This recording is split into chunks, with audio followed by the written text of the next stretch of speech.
will be interviewed by Ralph Reed.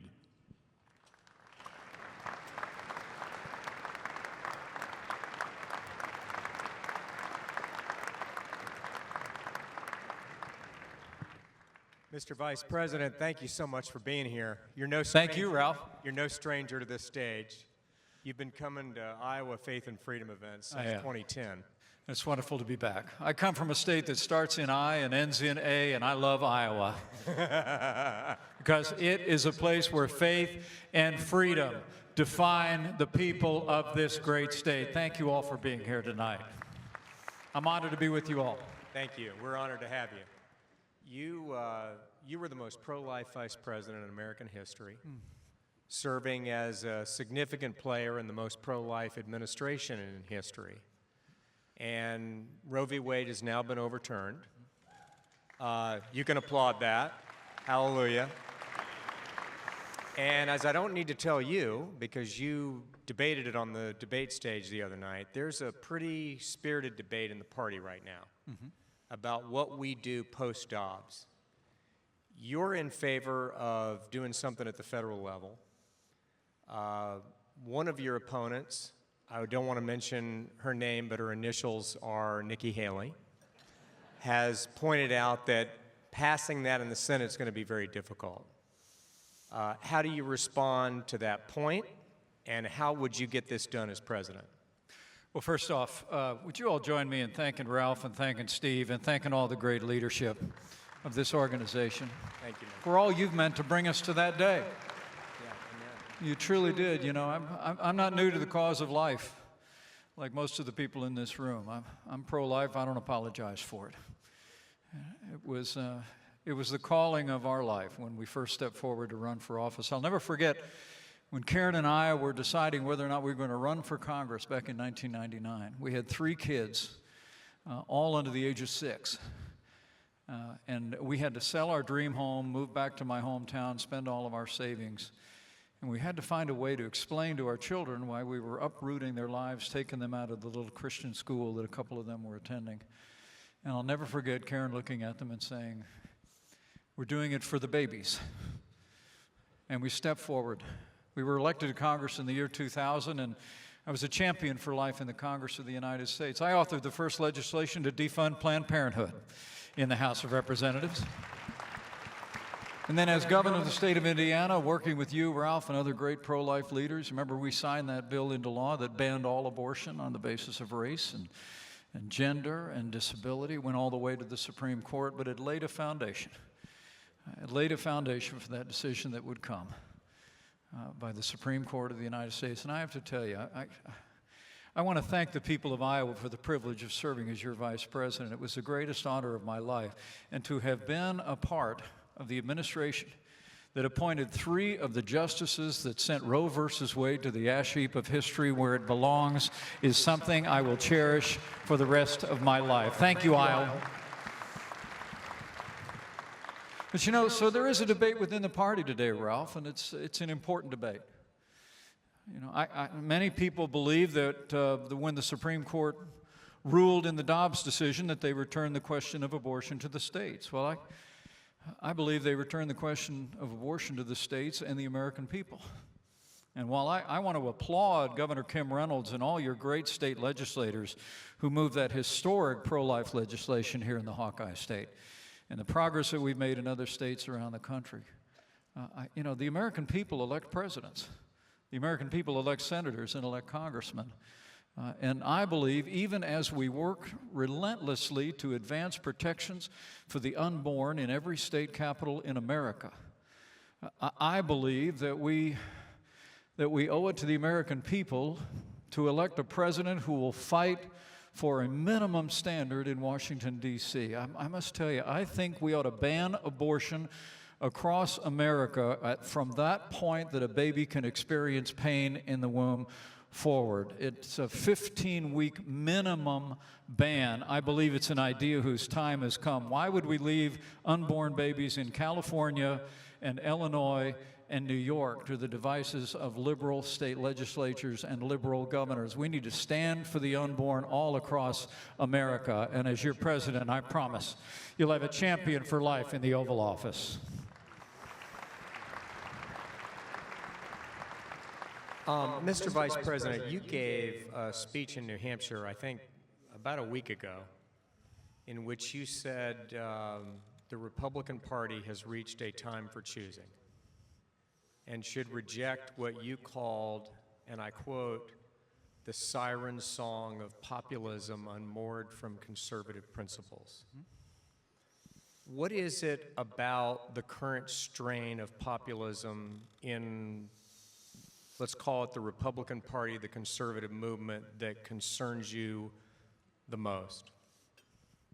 Well, true confessions, Ralph. People should know that when I started in politics as a teenager, I was a Democrat. I was the Youth Democrat Party coordinator in Bartholomew County, Indiana, the little small town, small county I grew up in. I was kind of a community organizer, if the truth be told. But you evolve, you mature. Some people will get that later. But no, I must tell you, when I started to hear the voice and the values and the ideals of the 40th President of the United States, I joined the Reagan Revolution and I never looked back.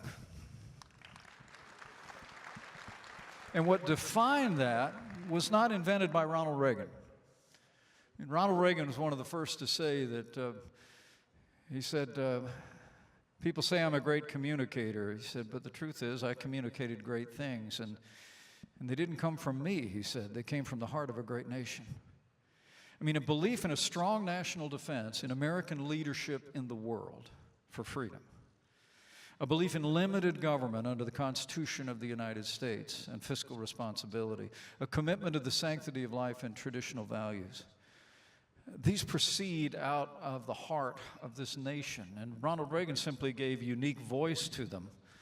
And I will say, not surprisingly, he grew up in the Midwest, moved to California, but goes on to the White House. But it was those heartland values that really connect us from Indiana to Iowa and all across the heartland that he gave voice to.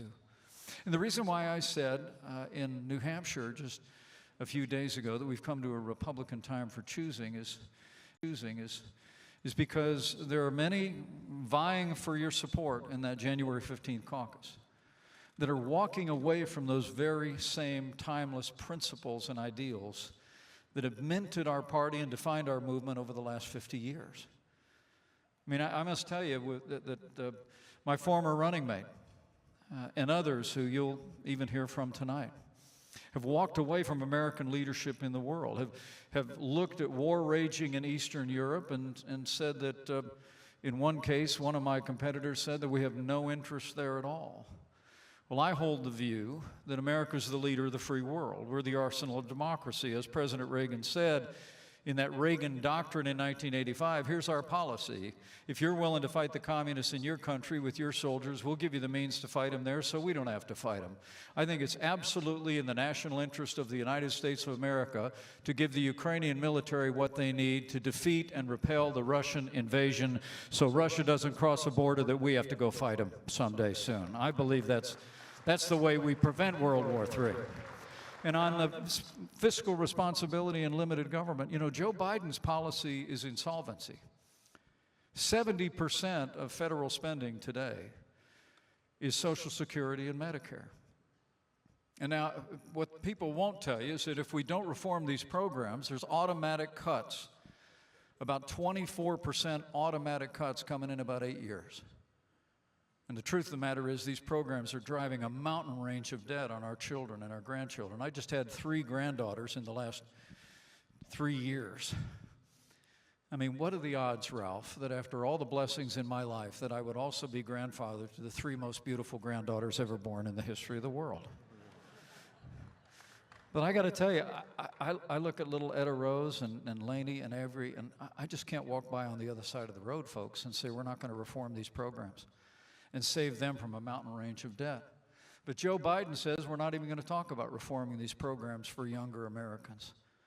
And frankly, Donald Trump's position is identical to Joe Biden's. He won't even talk about those programs, and most of the candidates in this field are the same. I think the Republican Party is the party of fiscal responsibility and reform, and we owe it to the American people to lay a pathway back to a balanced federal budget. I believe it with all my heart. And on the right to life, we've already talked about it.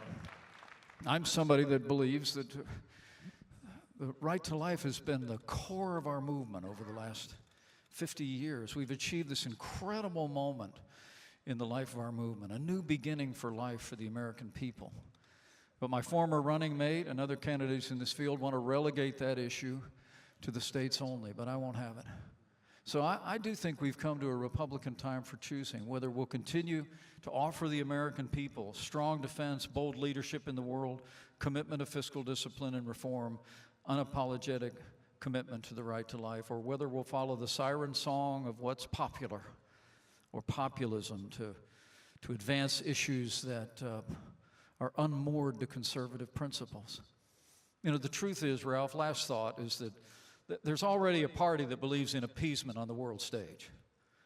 There's already a party that wants to ignore the debt crisis facing future generations. There's already a party that wants to marginalize the right to life. I think the Republican Party should be the conservative party for the United States of America and offer a vision to bring this country back based on our timeless principles.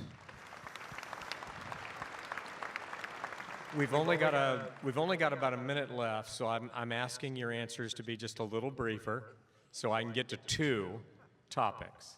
And they're tough, but I'd love to hear what you have to say. The first is, what's your plan to get this economy recovering again as president after the disaster of Bidenomics? Well, we're experiencing the worst inflation in 40 years under Joe Biden. I mean, now we've got a UAW strike beginning to unfurl out of Detroit because everywhere in this country, including in Detroit, wages haven't been keeping up with inflation. Their war on energy has caused gasoline prices to go up through the roof. I've got a plan at MikePence2024.com. You can go read it for how we tackle inflation, how we get the economy moving again, how we make the Trump-Pence tax cuts permanent, roll back regulation, and I promise you on day one, I will end Joe Biden's war on energy, and we will unleash American energy once again. Okay, last question. It's hard for me to imagine you sitting at a table at Cafe Milano in Washington, D.C. with the Russian oligarch clients of a friend or family member. Just based on what we know, Joe Biden did, what we know today, he did as vice president. A, do you support an impeachment inquiry? And B, if you were a member of the House, do you think you might end up voting to impeach him? Well, let me say, having been vice president of the United States, I really can't relate to the facts swirling around the Biden family during his time in the office that I had the privilege to hold. But to be honest with you, my son wasn't sitting on the board of foreign corporations. He was sitting in the cockpit of an F-35, serving in the United States Marine Corps, defending our nation.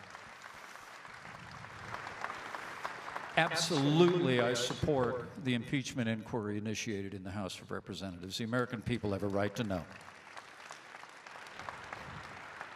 And the fact is that most in the national media have literally ignored the facts swirling around this president and around his family. $20 million flowing into accounts for family members. I really want to commend House Republicans. But I want to wait for the facts. I want to understand it. What we endured during the 4 years of the Trump-Pence administration, the Russian hoax, 2.5 years, and then seeing a president impeached for a phone call. I don't want to jump to conclusions about this, but I must tell you, where there's smoke, there's usually fire in Washington, D.C. And the American people deserve the facts. And I'm going to be out there championing and defending House Republicans as they bring the facts to the American people and hold Joe Biden and his family accountable. Ladies and gentlemen, let's thank Vice President Mike Pence for being with us tonight. Thanks, everybody. God bless you all.